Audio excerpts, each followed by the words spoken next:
It was 8:55 in the morning when I rushed through the glass doors of the office building, breathing hard, sweat sticking to my collar.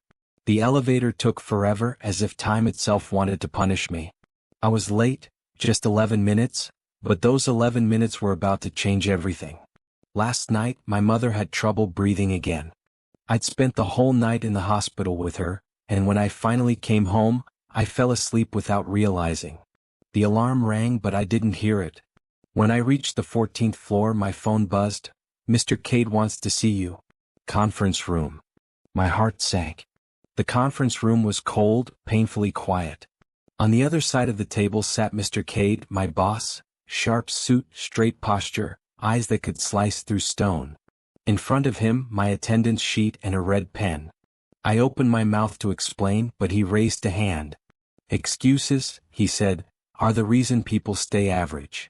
His tone was ice. "You were late again. The company needs people who respect time." I tried to tell him about my mother, but he didn't care. He drew a red line across the page and slid a letter toward me.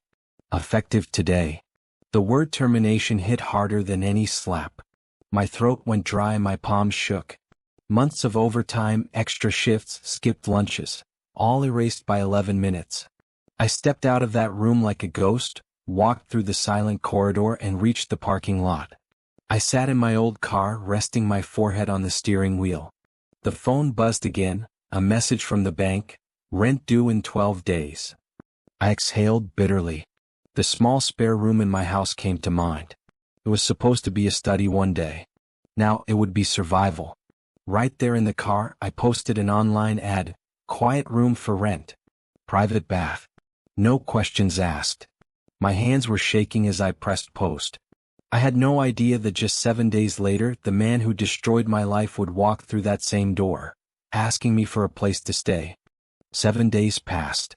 Each morning I'd wake up, check my phone, and find nothing but disappointment. A few strange people had messaged me about the ad. One wanted to bring 6 cats, another asked if they could pay in services. I was close to deleting the post altogether.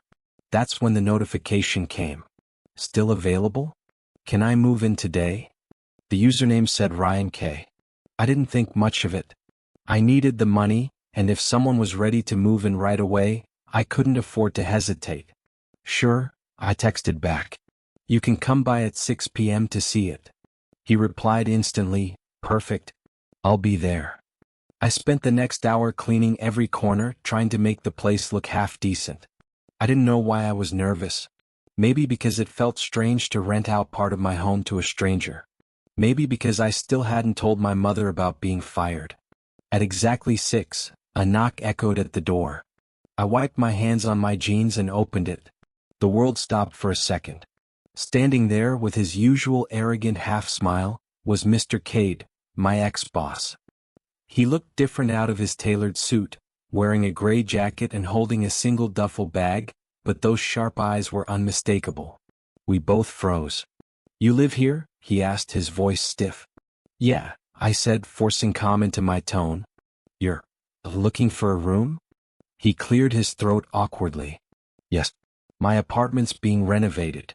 I need a place for a week or 2. I nodded slowly, hiding the mix of disbelief and dark amusement building inside me. I showed him around, the small kitchen, the living room, the guest room with a fresh blanket on the bed.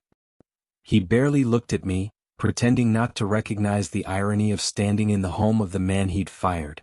When I told him the rent, he didn't even negotiate. "I'll take it," he said quietly. That night, as he unpacked in the next room, I sat alone in mine, staring at the wall. The universe had just brought my enemy under my roof. The first night was strangely quiet. I could hear faint sounds from the guest room, a zipper, footsteps, a sigh. Every time the floor creaked, I remembered that the man who had once stood over me with authority was now sleeping under my roof. In the morning, I woke early and started making coffee. The smell filled the small kitchen. A few minutes later, I heard his door open. He walked out wearing a crisp white shirt, sleeves rolled up, and for a moment, it almost felt like I was back in the office again. Except now he looked tired, unsure, maybe even smaller. "Morning," I said casually. He hesitated before replying. "Morning." His voice wasn't sharp anymore, it was polite, almost forced. He looked at the mug in my hand. "Smells good," he muttered. I poured him one without asking. He took it, nodding awkwardly. "Thanks." He sat at the table, opening his laptop. I noticed he was wearing earphones, probably on a call. Old habits kicked in, I could still read his expressions. His eyes were darting nervously across the screen and his jaw tightened. Something was wrong. A few minutes later he slammed the laptop shut. I pretended not to notice, rinsing the dishes. "Everything okay?" I asked. He hesitated. "Yeah, just work issues." Then he stood up, buttoned his coat and said, "I'll be back later." When he left, I walked to the table and saw a letter half sticking out of his bag. The header said eviction notice. I froze. So that was it. He hadn't just needed a temporary place, he had nowhere else to go. That night he came home late. No laptop this time, no phone calls. He ate quietly, avoiding my eyes. The man who once lectured me about discipline and stability couldn't even look stable himself anymore. I went to bed that night with a strange calm in my chest. I didn't plan to humiliate him. I didn't need to. Life was already doing it for me, one quiet day at a time. The next few days felt like living in a movie I'd already seen, but with the roles reversed. Every morning, I'd hear him pacing in his room, talking softly on the phone, sometimes arguing, sometimes just silent.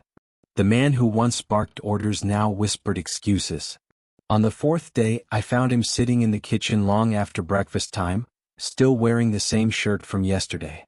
His eyes were heavy, and his fingers rubbed at the handle of his mug like he was trying to erase something from his mind. "You look tired," I said. He didn't look up. "Didn't sleep much." I waited, curious but quiet. After a moment he said, "Lost my position at the company. They called it restructuring." The irony hit me like a silent punch. The same word he used when firing half the staff months ago. Restructuring. Except this time it had reached his own desk. "I'm sorry to hear that," I said simply. There was no sarcasm in my voice, just truth. He looked at me, maybe searching for mockery, but found none. He sighed and leaned back. "Guess karma really doesn't skip anyone, huh?" I just nodded, keeping my face calm while inside, something deep was shifting. This wasn't the revenge I imagined. No shouting, no confrontation. It was quieter, cleaner. The kind of justice life delivers without you lifting a finger. Later that evening, I saw him struggling to fix the curtain rod in his room. Without a word, I brought my old toolbox and handed him a screwdriver. He looked surprised but took it. For the first time he smiled, not that arrogant smirk from the office, but a tired, human smile. "Thanks," he said softly. I walked back to the kitchen, sat down, and stared at the coffee mug between my hands. It hit me then, power wasn't about money or job titles or who signed the paychecks. Power was watching someone finally understand what you went through, and not needing to say a word about it. That night, the house was quiet except for the hum of the fridge and the occasional sound of rain hitting the window. I couldn't sleep. I kept thinking about the strange twist of fate that had brought him here. My old boss, the man who once dictated my future with a few cold sentences, now sleeping in the room next to mine. Around midnight, I heard soft footsteps in the hallway. I peeked out and saw him standing by the window, staring into the rain. He didn't notice me. His shoulders were slumped, his head slightly bowed. The arrogance I once hated so much was gone, replaced by something almost fragile. The next morning I made breakfast. 2 plates of eggs, toast, and coffee. When he came out, I gestured for him to sit. "You don't have to do that," he said quietly. "I know," I replied. "But I did." He sat down, hesitated, then finally spoke. "You know, I was too hard on you. That day. I didn't look up. You did what you thought was right." He sighed. "No. I did what made me feel powerful." His words hung in the air for a long time. For a second, I saw a man admitting he wasn't untouchable. Not the boss, not the perfect one, just another person who made mistakes and was now paying for them. He told me how his company merged, how they replaced him with someone younger, cheaper. How his wife left right after taking their kids. "I thought I was in control," he said. "Turns out I was just standing on a rug someone else could pull." I didn't interrupt. I just listened. And maybe for the first time in his life someone was doing that for him, not because of who he was, but because he finally sounded human. When he finished, he looked up at me. "You must hate me." I smiled faintly. I did. But not anymore. For the first time he looked almost relieved. He didn't know it, but my revenge had already happened, quietly, naturally. And it was far sweeter than I ever imagined. The days after that talk felt different. The air in the house wasn't tense anymore. He no longer avoided me, and I no longer looked at him with the weight of old anger. It was strange, how the same walls that once held silence and resentment now carried quiet respect. He started helping around the house. One morning I woke up to find the front yard cleaned, the grass trimmed, and the trash taken out. Another day he fixed the kitchen drawer that had been stuck for months. It wasn't about chores, it was about someone trying to earn his place in the world again. Sometimes we'd sit in the evening and talk, not about work or the past, but about life, choices, and second chances. He told me how, for years, he'd measured success by fear, how many people he could control, how many rules he could enforce. "When you have power," he said one night, "you start thinking respect and fear are the same thing. Until you lose both." I didn't know what to say, so I just nodded. Because deep down I knew what losing respect felt like. I'd lived that moment when he handed me that termination letter, my throat burning with shame. And now I could see he was living his version of that same pain. That night, before going to bed, he knocked softly on my door. "Thanks for letting me stay," he said. "No problem," I replied. "It's just a room." He smiled faintly. "No, it's more than that." When I closed the door, I realized he was right. It wasn't just a room, it was the same place where humiliation had turned into humility, where anger had softened into understanding. As I lay in bed, I caught myself thinking, maybe revenge doesn't always mean watching someone fall. Maybe it's seeing them finally realize what they did, and choosing to walk away instead of pushing them down further. That night, for the first time in weeks, I slept without any anger left inside me.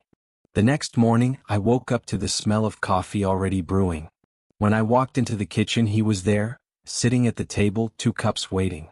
It felt odd, him making coffee in my house, but I didn't mind. "Morning," he said, looking up. His tone was softer now, no trace of the cold authority he once carried. "Morning," I replied, taking the seat across from him. For a while, neither of us spoke. The rain outside tapped gently on the window, filling the silence. Finally, he said, "I got a call from a recruiter yesterday. Small consulting firm. They're looking for a project manager." "That's good," I said. He nodded, eyes on his cup. "Yeah, I might take it. Pay's not great, but it's something." I could tell he wasn't used to saying that, the pay's not great. He'd built his whole identity around being in control, above everyone else. Now he was learning how it felt to start from scratch. Before leaving for his interview, he paused at the door. "Wish me luck," he said. "You don't need luck," I replied. "You need humility. You already found it." He chuckled quietly. "Guess I did." When he returned that evening, he was smiling, genuinely smiling, for the first time since he moved in. "I got the job," he said. "Starts Monday." I congratulated him, and for a moment, it felt like the end of something heavy. But life, as I was learning, always has one more twist waiting. Later that week, I received a letter in the mail, from the company I once worked for. Inside was a settlement check and an apology note for the wrongful termination. Apparently, the HR team had reviewed my case after several complaints about Cade's management. I stared at the paper, then at the closed door of his room. Fate had tied our stories together in a way neither of us could have imagined. He'd lost everything, and I'd quietly regained what I'd lost. But this time, I didn't feel like celebrating. Instead, I just smiled faintly and whispered to myself, "Let it go." The night after I got that letter, I couldn't stop thinking about it. I sat at the kitchen table long after midnight, the envelope lying open in front of me. The amount wasn't huge, but it was enough to clear my bills, cover the rent, and maybe even breathe for a while.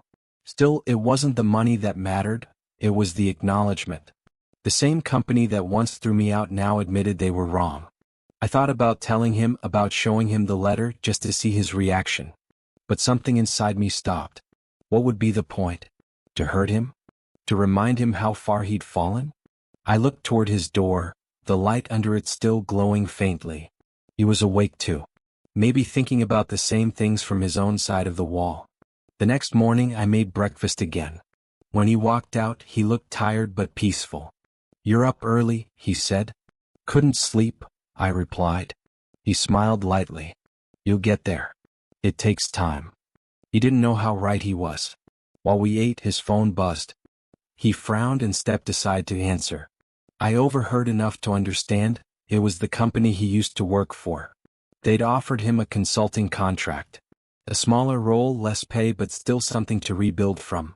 When he hung up, he looked at me, unsure whether to feel happy or ashamed. "It's not much," he said quietly, "but it's a start." "That's what you told me once," I said, and for a moment our eyes met, both of us remembering that day in the conference room. He let out a breath that almost sounded like a laugh. "Guess I deserve that."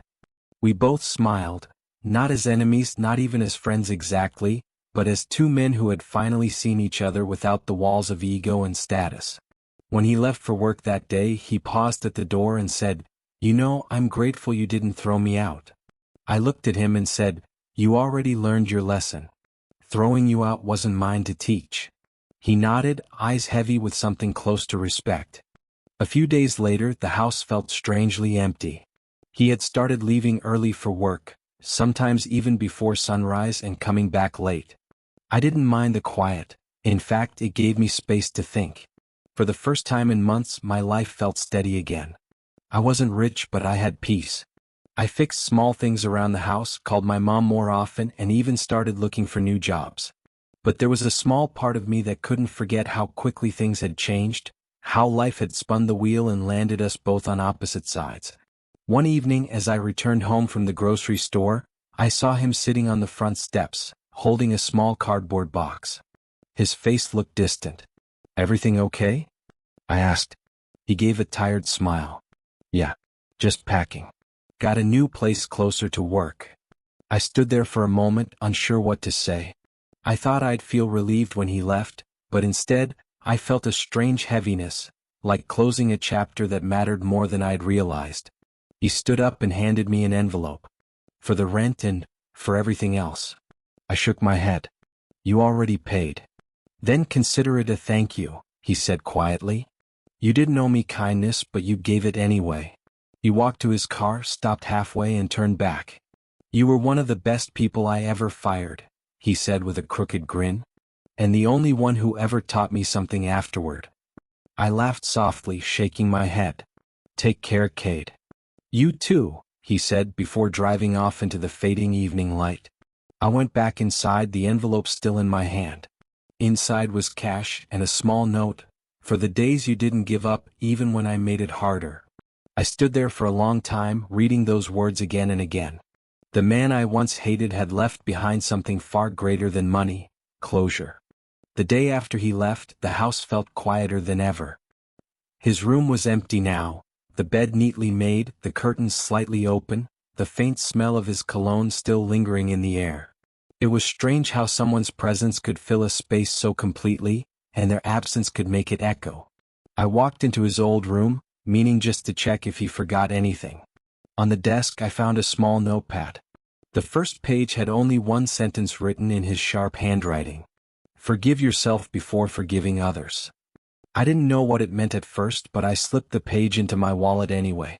Maybe because part of me felt like the note wasn't just for him, it was for me too. Life slowly returned to normal. I found a new job at a smaller company, the kind that cared more about effort than excuses. It wasn't glamorous, but it gave me peace. Every morning I'd wake up, make coffee for one, and smile at how far I'd come from that broken moment in the parking lot when I thought everything was over. Sometimes I'd wonder about him, if he managed to rebuild, if he'd learned to live without needing to control everything. Then one evening, while scrolling through social media, I saw a post from the company we once worked for. A photo of a seminar. And there he was, standing at a podium, giving a talk titled, "Leadership Through Empathy." I stared at the picture for a long time, then smiled. People change. Sometimes life breaks you not to punish you, but to rebuild you differently. I closed my phone and looked around my quiet home, The same one where my revenge had turned into redemption. It was never about watching him fall. It was about standing tall again myself. And for the first time I realized I didn't need revenge anymore. I'd already won. Weeks passed and life settled into something quiet, almost peaceful. My new job kept me busy, my mom's health was better, and the evenings were calm again. Yet every now and then I'd glance at that empty guest room and remember everything that had happened there. It wasn't just a room, it had been a mirror. One Sunday afternoon I got an unexpected message. It was from him. "Hope you're doing well. Can I drop by?" I hesitated for a moment, then replied, "Sure." He arrived an hour later, dressed casually, looking healthier than before. There was a calmness in his face I hadn't seen even when he was successful. He handed me a small paper bag. "Coffee beans," he said with a smile. Thought I'd return the favor. We sat in the kitchen just like old times, only now the air was easy between us. He told me about his new job, how he was mentoring younger employees, trying to build a better culture. "You were right," he said, stirring his coffee. "Power without empathy is just fear in disguise." I smiled. "Guess you had to live in my shoes to see it." He nodded. "And I'm glad I did." We talked for hours, about work, life, second chances. It felt less like revenge now and more like closure. Two people who had gone through fire and come out better on the other side. Before leaving he paused at the door. "You know," he said, "I thought losing everything was the worst thing that could happen to me. Turns out it was the best." I laughed softly. "Yeah. Life has a funny way of teaching lessons." He smiled, genuine and warm. "Thank you for not giving up on being human when I wasn't." When he left, I stood there for a while holding that bag of coffee. It wasn't just a gift, it was a full circle.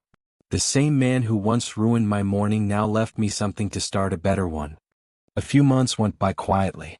Life was back to its ordinary rhythm. Work, calls with my mother, weekend grocery runs, simple meals, quiet nights. But somewhere inside I felt lighter, as if an old shadow had finally faded away.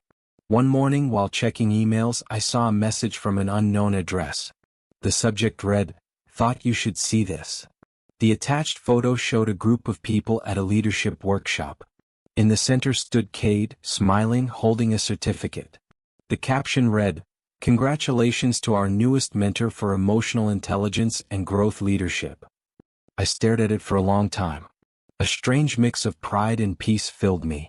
The man who once believed emotions were weaknesses was now teaching others about empathy. I couldn't help but smile. Life had come full circle again. That evening, I brewed a cup of the same coffee he had gifted me and sat by the window. The light from the sunset spilled into the room, soft and warm. I thought about the man I was the day I lost my job, angry, humiliated, small. And the man I'd become, calm, steady, free. Forgiveness, I realized, wasn't about letting him off the hook. It was about letting myself move forward without the weight of hate. Revenge had turned into understanding. Pain had turned into peace. I picked up the notepad page from my wallet. "Forgive yourself before forgiving others." He had been right all along. Maybe that was his way of closing the story too. As I watched the sky darken, I whispered to myself, "Thank you, fate, for bringing him to my door." Because if that hadn't happened, I might never have learned that the best revenge isn't watching someone fall, it's standing tall without needing them to notice. And with that thought, I finally closed the last chapter of our story, quietly, completely, and at peace. A few weeks later, spring settled over the city. The air was warm, the evenings stretched longer, and everything felt new again. I had fallen into a peaceful routine: work, gym, visiting my mom on weekends. Life had found its rhythm, simple but steady. One Friday I was leaving the office when my phone buzzed. A message from an unknown number. "I owe you one last coffee. Free this time." I smiled immediately. It was him. We met at a quiet cafe downtown, the same one I used to pass on my way to the office back when I worked under him. He was already there, sitting by the window, waving as I walked in.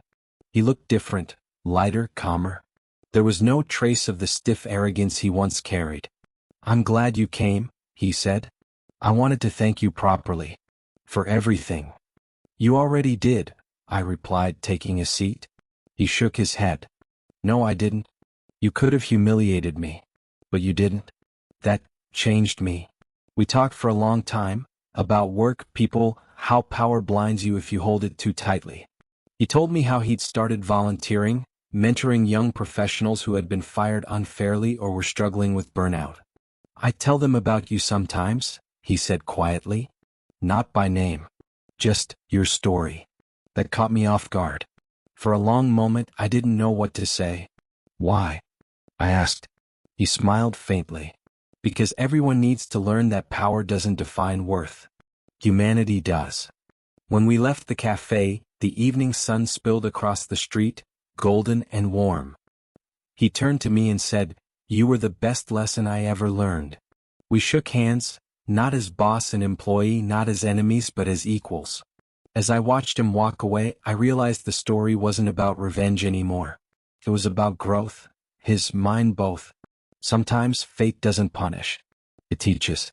And the strongest revenge of all is becoming everything they said you couldn't be.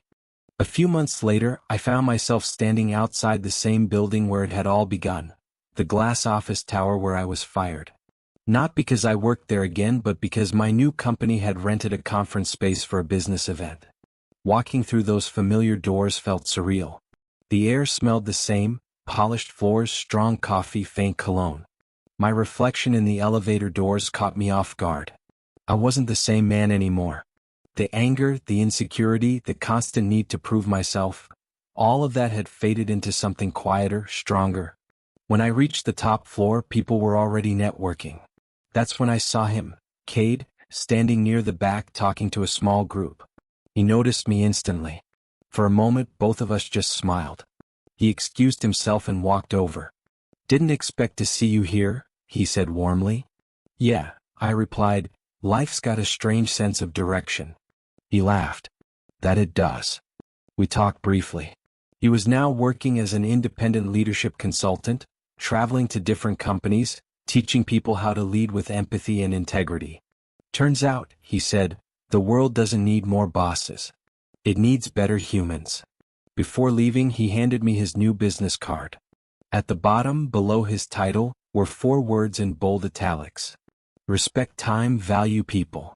The same words he once used to shame me now carried a completely different meaning. As he walked away, I stood there for a while, looking out through the tall glass windows. The city below buzzed with life. People hurrying, chasing, losing, finding. And I realized that sometimes the very thing that breaks you becomes the foundation of who you're meant to be. I had lost my job, my pride, and my direction, only to find something far more important. Peace. When the event ended, I stepped outside into the fading light, took a deep breath and smiled to myself. Fate had brought him into my life twice, once to destroy me and once to teach me how to rebuild. It was late evening when I got home that night. The city outside my window glowed with thousands of tiny lights, each one flickering like a memory. I poured myself a cup of coffee, the same blend he'd once given me, and sat quietly by the window. For the first time in a long while, I thought about everything that had happened, from the day I stood in that cold conference room with a termination letter in my hand to this moment, sitting in peace inside the same home where my story had turned. Back then, I thought revenge meant watching him fall, losing everything he'd used to make me feel small. But as the months went by, I learned that true revenge wasn't about destruction. It was about transformation. It was about finding the strength to rise without the need to make anyone else crawl. I pulled out my wallet and unfolded the old note he'd left behind. "Forgive yourself before forgiving others." The ink had faded a little, but the words still carried weight. I realized I had already done exactly that. I had forgiven myself for being angry, for breaking down, for feeling like less. I had forgiven the man who once humiliated me, not because he deserved it, but because I deserved peace. As I looked around the quiet room, a gentle breeze moved through the curtains. The world outside felt calm, and for the first time so did I. Some stories end with a grand victory, others with revenge served cold. But mine ended with something much simpler: understanding. We both had lost and learned, fallen and risen. And in that strange dance of fate, we became better versions of ourselves. I finished my coffee, turned off the lights, and whispered to the silence, "Thank you for firing me, Cade. Because if he hadn't, I might never have discovered the man I was meant to become. And that, I realized, was the sweetest revenge of all.